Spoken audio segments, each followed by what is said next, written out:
Grécia Antiga, origens do mundo grego. Grécia Antiga.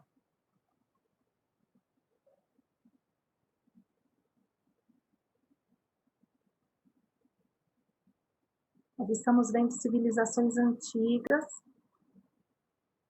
e hoje nós vamos entrar na Grécia Antiga.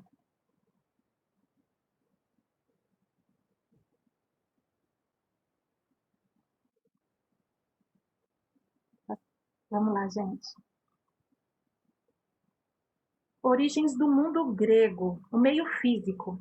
Então, a península grega, pessoal, é chamada pelos gregos de Hélade. Por nós é Grécia, por eles é Hélade.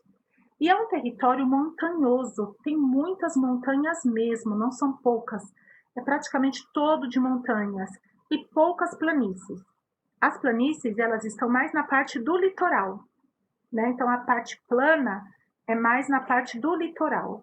E o litoral é recortado por muitas ilhas, golfos, baías, penínsulas. E os solos ali, na região da Grécia, não são solos férteis. Apesar das chuvas serem equilibradas, não chove nem tanto, não chove pouco, não chove muito, é equilibrado, mesmo assim o solo ali naquela região não é um solo fértil. E lá no comecinho, então, né, lá atrás, mais de 4.500 anos antes de Cristo, né, o trigo era a base da alimentação dos gregos. E além do trigo, eles plantavam também uvas e azeitonas. Eles tiravam proveito, eles sabiam tirar proveito máximo dos recursos que eles tinham. Já que eles não tinham solo fértil, eles tiravam o máximo que eles podiam de recursos, né? Eles aproveitavam o recurso que eles tinham. Então, eles tinham uvas e azeitonas. O que eles faziam? Vinhos e azeite. E comercializavam, né? O rebanho deles não era rebanho de bois, porque é muito difícil criar bois em meio a montanhas. Então, o rebanho deles era rebanho de cabras.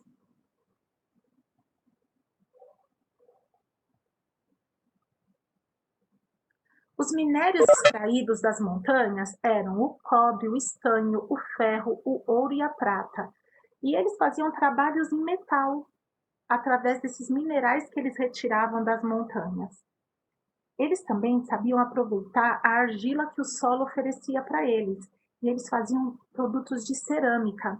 Esses produtos ficaram tão famosos que a cerâmica do povo grego era a mais famosa do povo antigo, né? De todo o mundo antigo. Os mares Egeu e Jônico foram importantes meios de comunicação e intercâmbio. Não dava para fazer comunicação e intercâmbio pelas montanhas, ficava muito difícil. Então, os mares foram importantes meios de comunicação e intercâmbio. Era mais fácil pelos mares do que pelas montanhas. Os gregos, eles foram excelentes navegadores, eles foram excelentes mercadores e excelentes colonizadores. Vamos falar da primeira civilização ali no mundo grego, a civilização cretense. 45.000 anos antes de Cristo, a história diz que a região onde hoje se localiza a Grécia já era habitada. Por volta de 2200 a.C., surgiu em Creta uma civilização. Onde fica Creta? Aí na sua apostila, você pode ver no mapinha que Creta é uma ilha. Então, Creta é uma ilha, e dentro dessa ilha surgiu uma civilização super importante. Porque Creta, pessoal, é o ponto de partida do mundo grego. Foi ali em Creta que se deu o ponto de partida da civilização grega. Ali, Creta é uma ilha, como a Pro falou, está aí na sua apostila, a maior ilha do sul do Mar Egeu. E, diferente das outras regiões ali da Grécia, a ilha de Creta tinha um solo fértil e não tinha muita montanha. Tinha solo fértil, não tinha muita montanha. Ficava em meio às rotas comerciais do Mediterrâneo, que estavam a todo vapor. Tinha contato com o Egito. Com todos esses fatores favoráveis, os cretenses estabeleceram uma hegemonia na região. O que é hegemonia, Pro? Hegemonia é poder. Eles se tornaram os poderosos ali naquela região. Knossos, que estava dentro da ilha de Creta, né, foi a mais importante cidade-palácio cretense. Devido a monarquias, se estabeleceram na região cidades-palácios, pessoal. Então, ali em Creta, eles estabeleciam cidades-palácios. Cada cidade-palácio tinha o seu rei, que era chamado de Minos. E os Minos controlavam a produção artesanal, como nós acabamos de falar, eles investiam muito no artesanato, na cerâmica deles, que era a mais famosa do mundo antigo, na produção do vinho, na produção do azeite. Então, eles, os Minos, controlavam a produção artesanal e todo esse comércio que eles faziam através das rotas comerciais. Então, Knossos está dentro da ilha de Creta. E lá foi estabelecido, ali na ilha de Creta, no geral, cidades-palácios. Nós vamos ver agora o que será isso, né? O que é cidades-palácios? Eram núcleos urbanos. Né? Vamos pensar num bairro, né? Que se transformou, o nosso bairro vai se transformar numa cidade-palácio. Vamos a nossa imaginação ajudar a gente, né?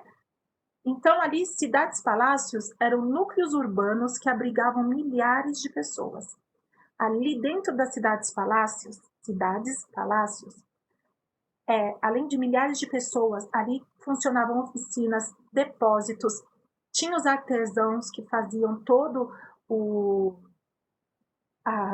trabalhava com a cerâmica, com os minérios, né? Tinha os administradores, templos, fortalezas, as galerias e os jardins eram todos interligados. Então vamos pensar que era algo muito bonito, muito majestoso, né? Núcleos urbanos, como se fossem nossos bairros hoje, todo murado, né? Com oficinas, depósitos, as pessoas trabalhando, administrando os templos, as fortalezas, muitos jardins e galerias.